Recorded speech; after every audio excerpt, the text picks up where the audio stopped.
Hi guys, today I would like to rework this very dirty and unfortunately also yellowed C64 box or bread bin and bring it to new shine. As you can see, there's some work to be done. The C64 logo here is banned and looks a bit out of the box. Some sketches, and I will try to bend the aluminum logo back into the right position and hope that I don't damage it too much. And there are still some labels from previous owners that I will remove also. I will try to use a heat gun. And then I would like to repaint this box. For this I will use a primer from Rost-Oleum, and after that I will use a satin spray paint in the color gentian blue.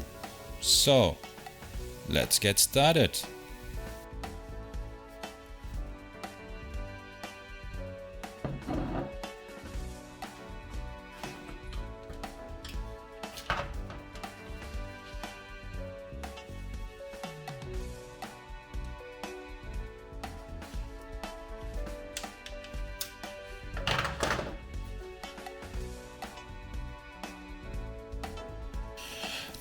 To remove the old labels, I will use a heat gun. And let's start here with the power label, and you will see my first mistake here. I didn't pay attention to the temperature of the heat gun, and it was set to 380 degrees Celsius, so I burned the C64 box at this point. I am very disappointed, but since it is a leftover C64 box and I don't really have another C64 to spare for it, I see this painting process as a pilot experiment. So I'll just go ahead and see how the paint looks on this C64 and if I can use the same method for another boxes in the future. Yeah, I don't I don't like this. How I can be so stupid and burn in this case, unbelievable. Anyway, so let's go ahead and remove this label also, and very gently.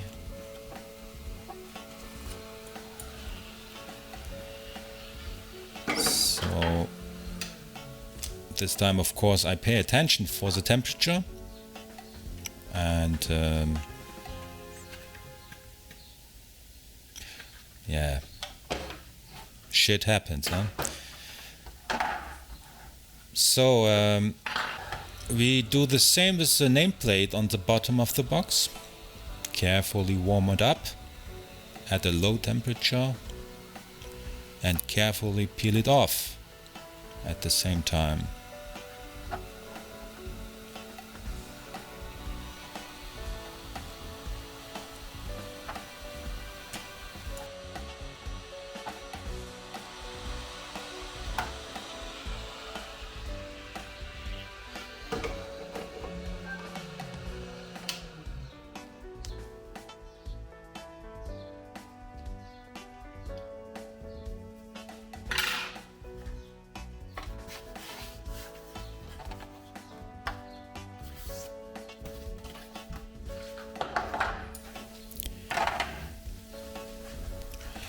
So before we start the actual priming, I have to clean the box, otherwise the primer wouldn't hold, and we don't want that.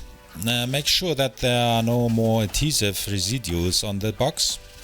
If you see some, you should try to remove the adhesives with WD-40. I have a good experience with WD-40. If not, you can also try with a fine sandpaper to carefully sand off the adhesive residues.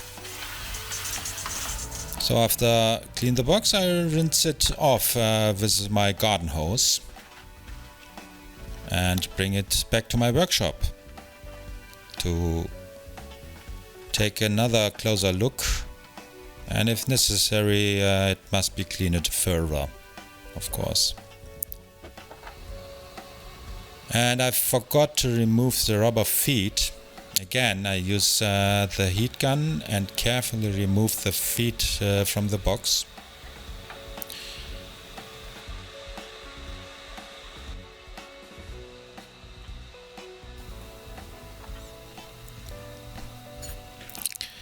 Yes, gently. And it looks like that double-sided tape was used here to attach the feet. We will do the same later and use double-sided tape when we put everything back together.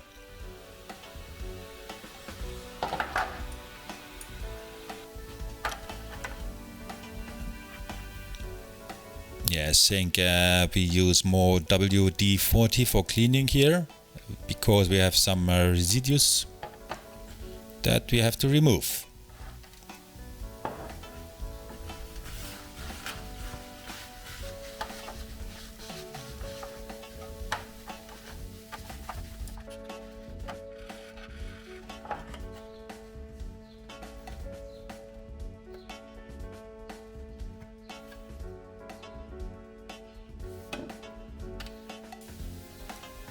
Yes, this looks very nice now. Here I will use some IPA to see if it will work. Sometimes you have to scrape off the adhesive residues with a scalpel. This side, this sits so firmly that you have no other choice.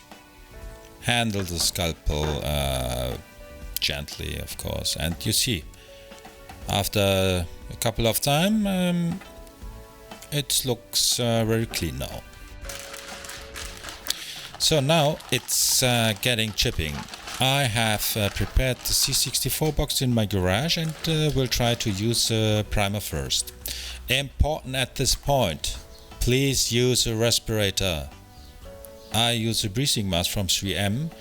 This filters coarsest of the aerosols, and I could not smell with this respiratory mask any solvents that can be smelled from the primer or from the spray paint normally. It's good for me, and I recommend everyone to use a suitable respirator also.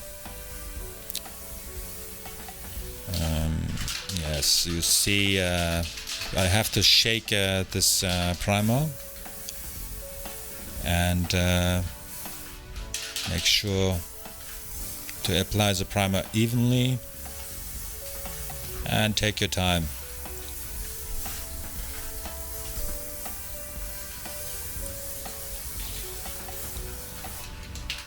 Here now is the first layer of primer. I'm surprised at how good it looks already.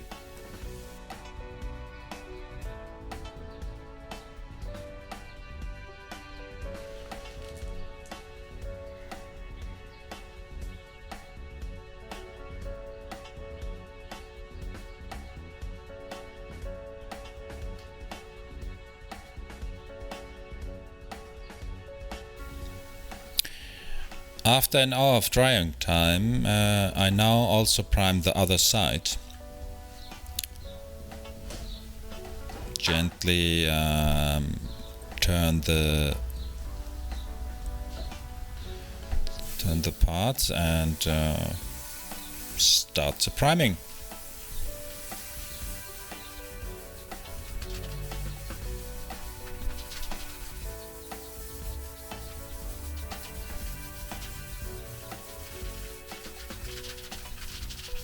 And reviewing the work.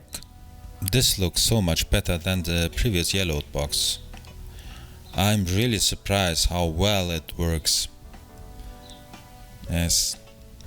By the way, any irregularities can be sanded off easily. Please check it carefully before you use the spray paint.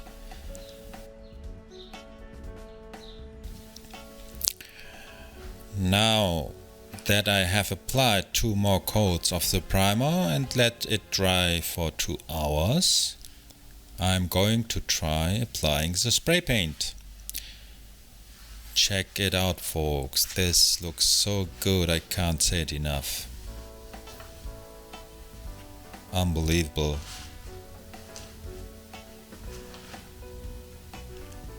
As I say, you can use sandpaper to rework some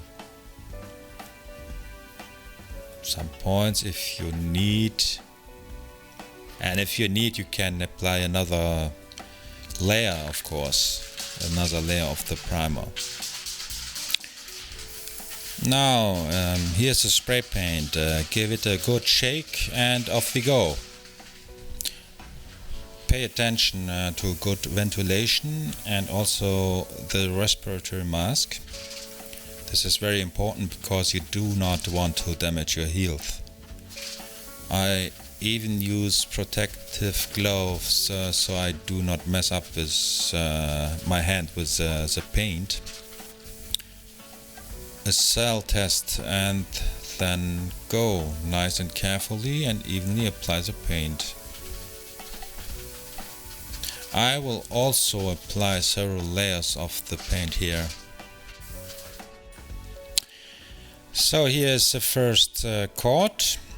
After the first coat is dry, I will apply another and maybe a third one. The first coat looks pretty good already.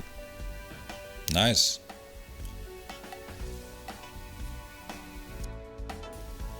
After I applied the second layer and let the C64 box dry overnight, here is the result.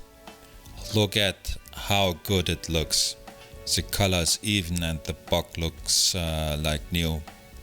Yes, well, except for the spot I burned. That is so annoying.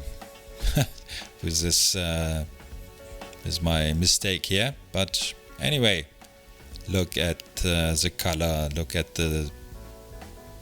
I don't have words for this. It looks very nice, like new.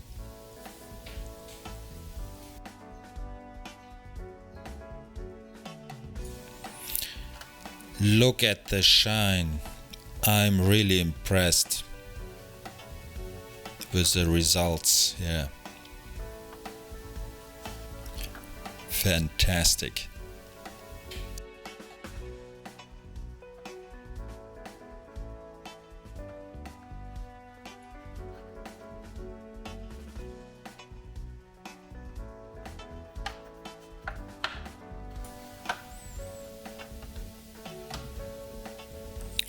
And also in the inside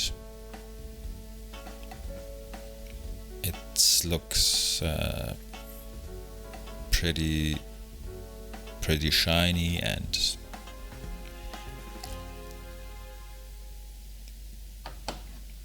I like it. Okay, so let's reattach the rubber feet to the C64. I will use double-sided tape as I mentioned before, and to do so I have to clean the area with IPA first. And yes, here's double-sided tape, and cut in slices and then give it a go.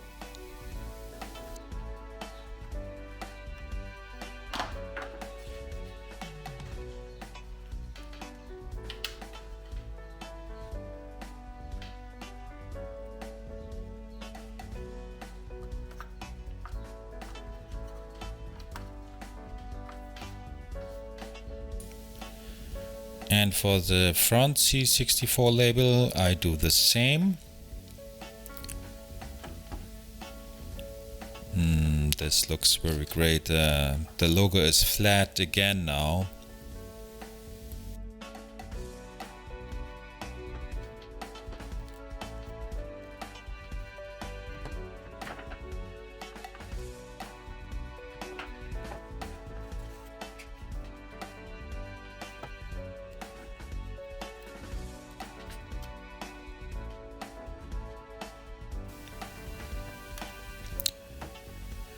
blended job.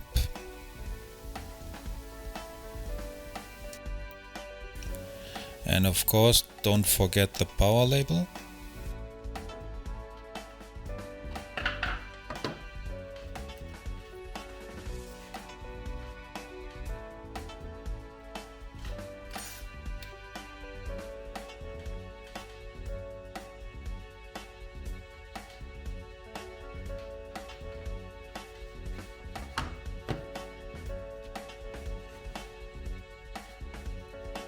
So let's mount the power LED back.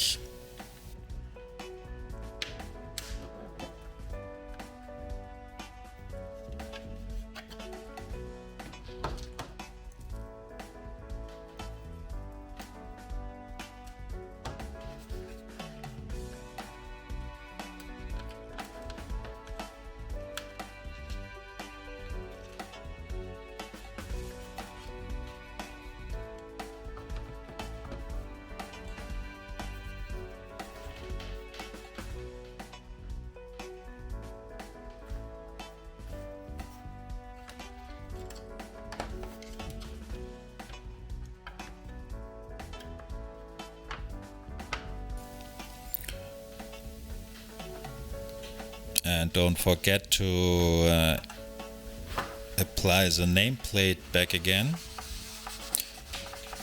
I clean it, this is the area with IPA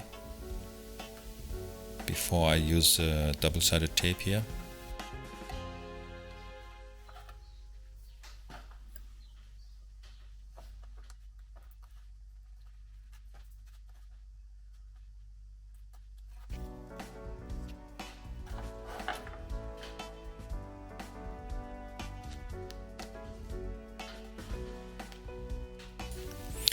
And back in place again.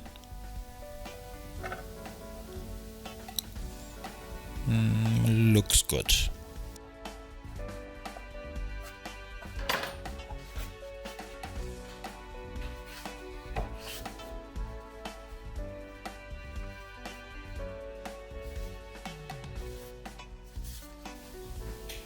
So here's the finished work. It looks so much better and cooler than before, doesn't it? What do you think?